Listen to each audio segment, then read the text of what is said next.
Mga kapuso abogado nga empleyado sang Iloilo City Legal Office ginpapanaugan sang show cause order sang LTO. Apprehending officer wala kuno sinigin respeto sa nakitaan siya sang bayulasyon. Ini ang gintutukan ni Kim Salinas.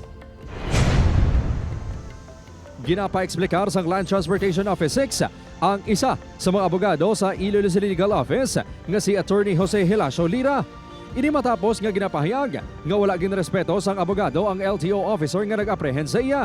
Base sa records ng LTO 6, natabo ang insidente las 6 ang gabi sang Mayo 5, 2026.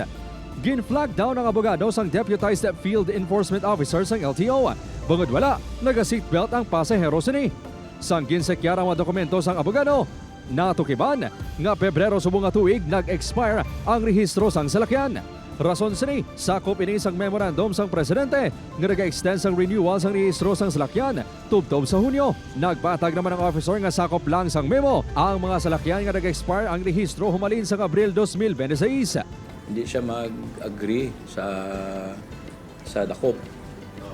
And siyempre may very temperamental na siya. That's why nga ang deputized enforcer naman nga babae refer sa team leader for the escalation. And mamagya po, no? After, so, why na siya na dakope, kaya tayo nagsulod sa salakyan, then he sped away. No? Ginapahayag nga namahog pa ang abogado nga kasuhan ang duha ka officers.